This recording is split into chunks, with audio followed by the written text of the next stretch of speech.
Okay, so welcome to this Friday edition of the Friday Bio.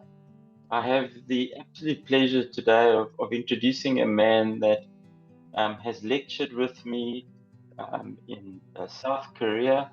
Am I correct that you've even gone to India? I can't recall, Kang, maybe not. And then we've lectured together in Malaysia. But we've crisscrossed the globe. We've lectured together before. So I just want to introduce Kang, a very good friend of mine, and I will be seeing Kang in a few weeks when I visit Malaysia again. So Kang, if you would just give a brief introduction about who you are, where you live at present, and then I'll go into the 5 questions I'd like to ask you. Thank you so much, Craig. My name is Kang. I live in Malaysia. Some of you may not heard where is Malaysia. It's just below Thailand, above Singapore. Born in Malaysia, been educated primarily in Malaysia and secondary. Completed my diploma in materials engineering for my tertiary education, and thanks God I have my parents' sponsorship. Went over for my master in corrosion in Manchester. That pretty much has given me the path that where I have been today. Wow, that's wonderful, Kang. So let me get into the 5 questions, because I'm sure you've got plenty that you can share with us as you do that. So my first question to you is, do you remember where you and I first met? I was trying to think, so I couldn't remember. Maybe you're better than I am, Kang. I remember well, because we went for that course in Korea. That was the first one. It was 2 courses together. You remember that the first one, CP2, we have another Indian friend with us. That one of the night we went out for our dinner, and without knowing the food, we end up with highly spicy food, and we just give up halfway. That was in about an hour out from Seoul, the city called Cheongnam. We had the first course there, and then subsequent week on the same trip, we went over to the southwest of Korea Peninsula, where very ancient city, Cheongju. Yes. And I remember the hotel was fantastic. Overseeing a lake with a fountain in the middle of the lake.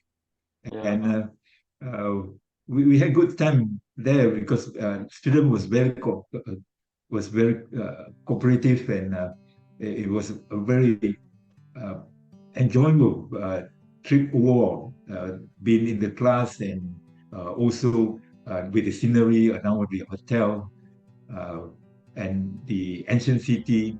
That was where we were together, and when you accompanied him there, was a very pleasant trip.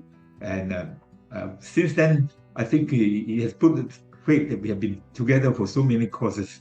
Yeah, it's been very good, Kang. It's been amazing. Yeah, I remember from that trip.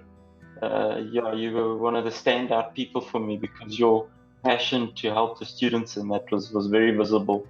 I just wanted to ask, can you share any stories that stick out to you as funny, where there might have been a problem on a course, or where we collaborated on a course? I know there was one course where we collaborated remotely.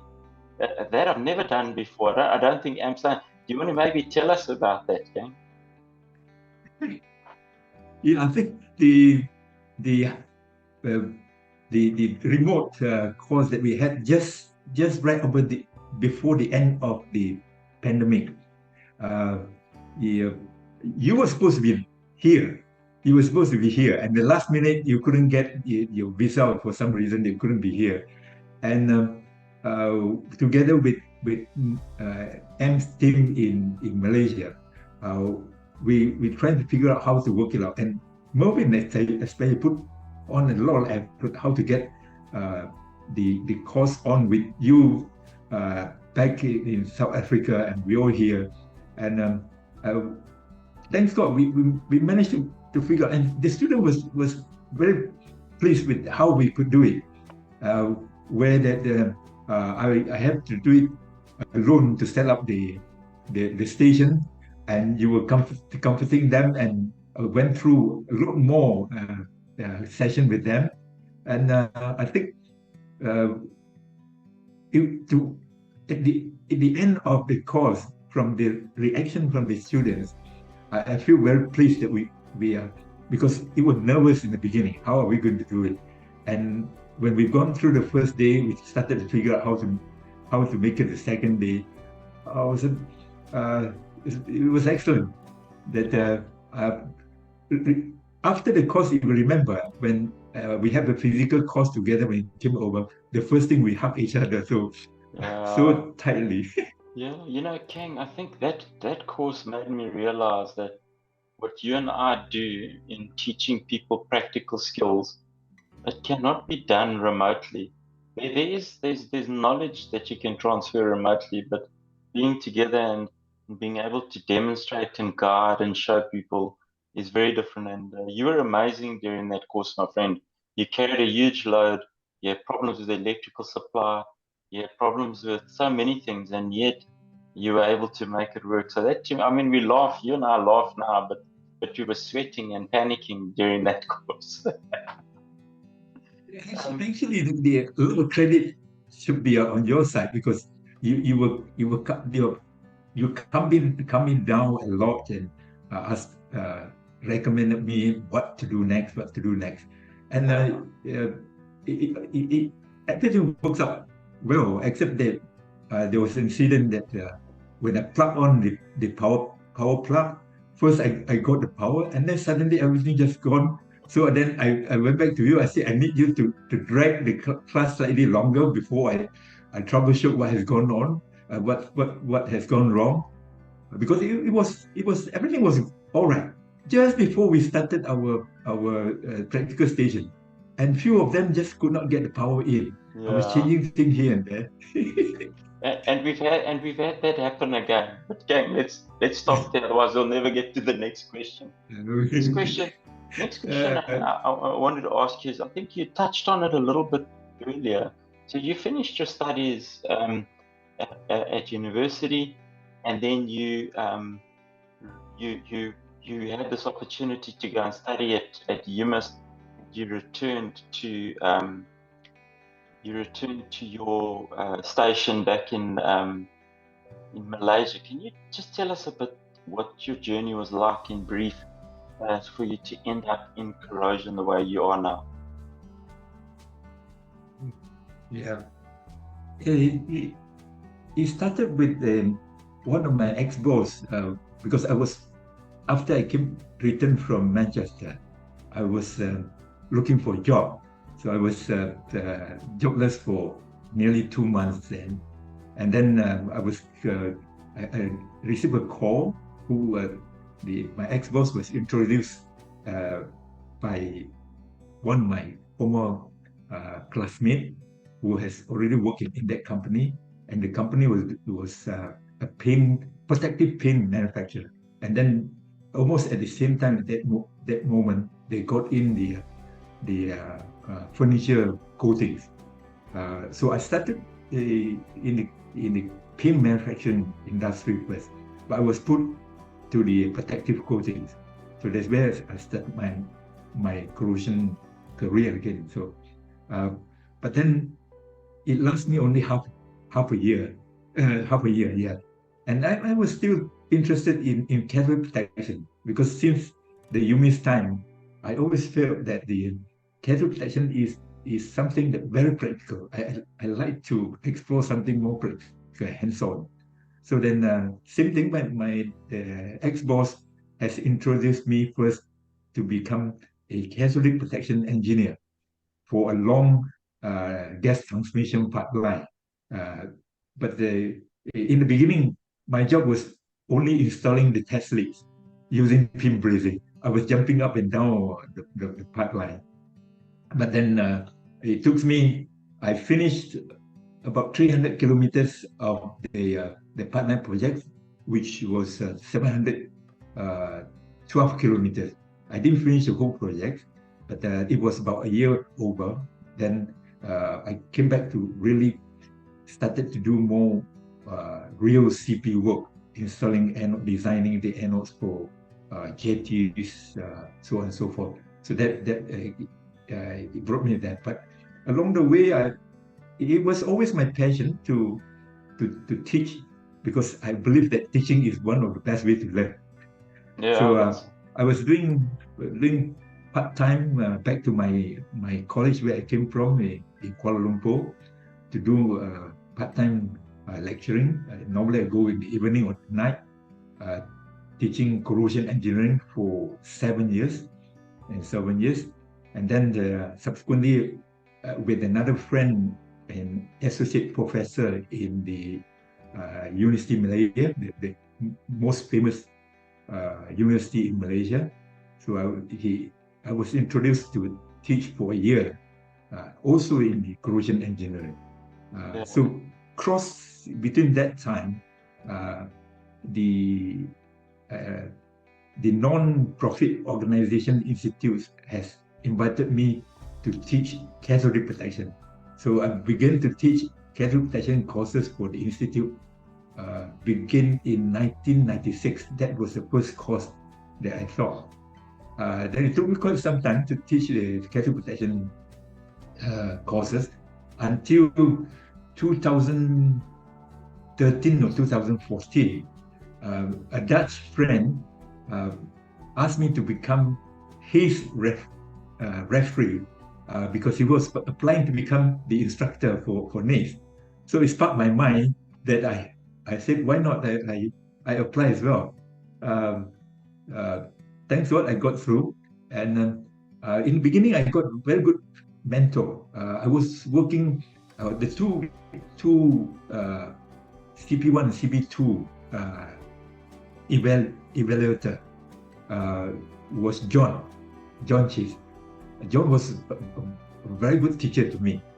That's especially wonderful. In the beginning when I started to teach in NACE courses. So that's how very much that.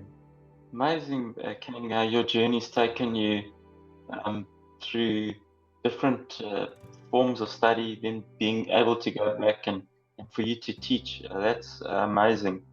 I've got two questions left for you, Kang. The first one is, I see your company's logo is up in the back on your screen, and you started Corrtrol, and could you maybe just give us why you started and what your dreams or your hopes are for your company, just so that those that do listen in can get a bit of a feel for what you do to pay the bills and what you do as a corrosion engineer. Yeah, I think pretty much it's blessing that I could turn my education background to be my career and to make it a business. Actually, Corrtrol is not my first company. I started a company much earlier. I didn't manage the financial well for the first company, so I went almost bankrupt after 3 years because I couldn't collect one of the big payment from a debtor. So that company where I started in 1993 actually, I closed it down about 3 years over later. Then I went over to work for a company for about 9 years. So I started Corrtrol in full-fledged in year 2005. Corrtrol actually stands for corrosion control. It's very much a Malaysian way of, we try to combine two words and take half of it on left and half from the right and join it together. I've noticed this. But that's amazing, Kang. So you say around about 2005 you started the company. Yeah. Okay, and then just for those of you that are listening to this or watching, you'll see that in the LinkedIn write-up, I've included a link to Kang's website.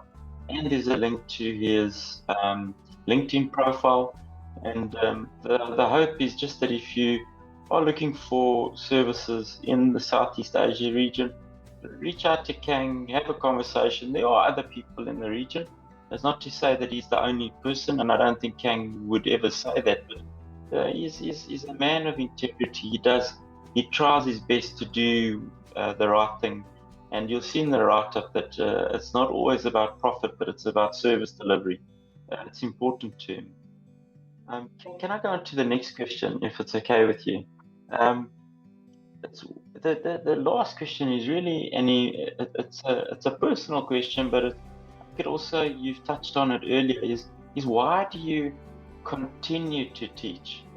As I understand that you teach, but why do you continue to teach? Because the pay will never be as high as what you could earn if you were working in your own business.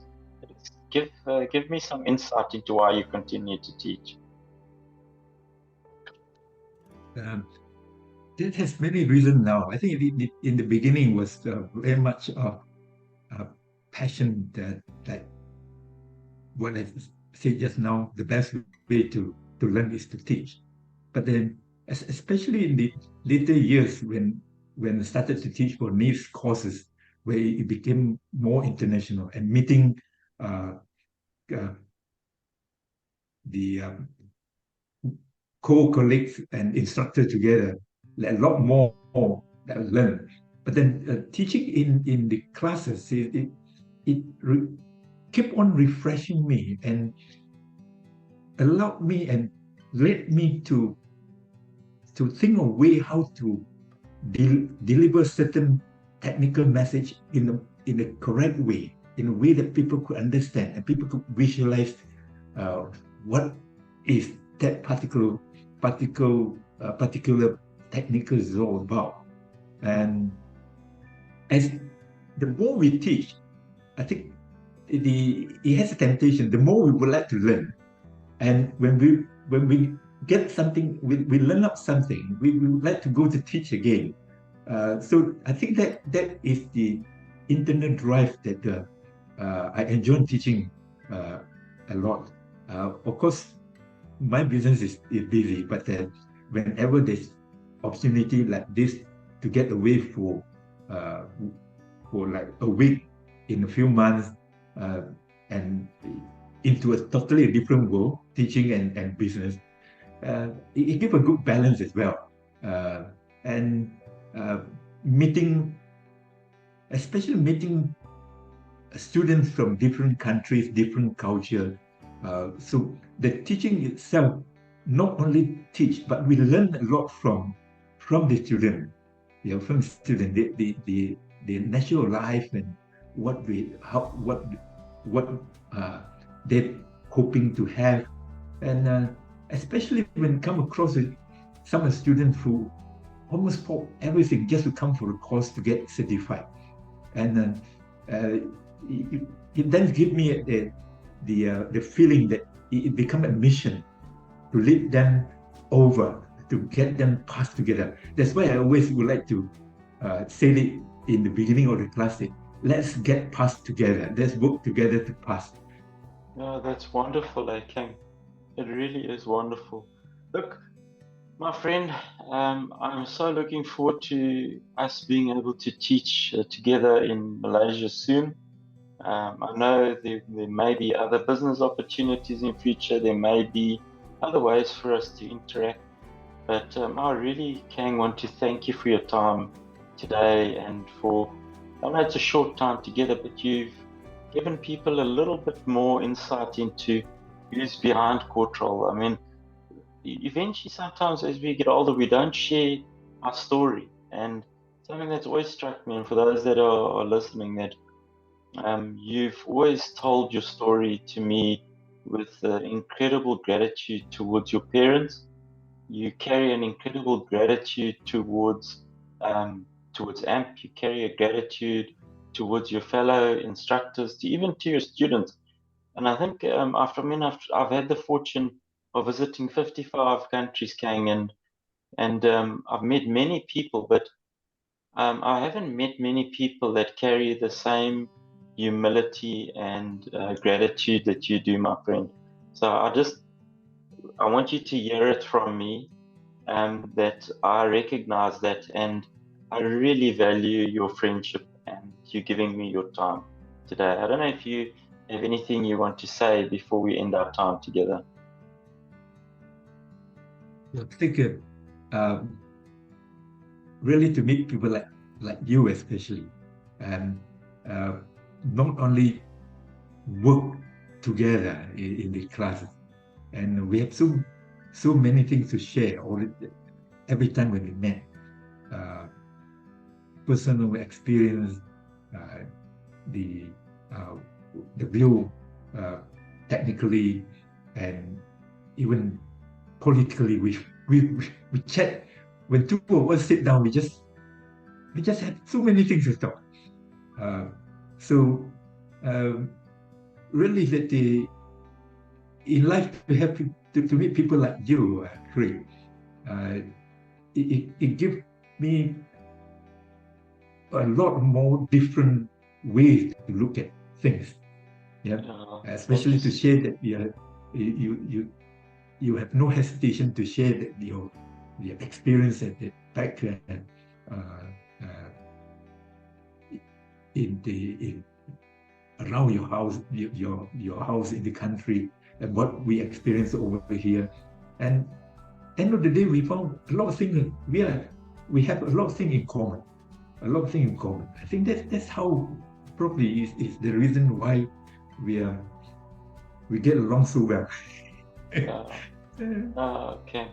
Thank you so much, my friend, and I look forward to meeting you in the next couple of weeks. Yeah, Malaysia waiting for you again. Thank you, Kang.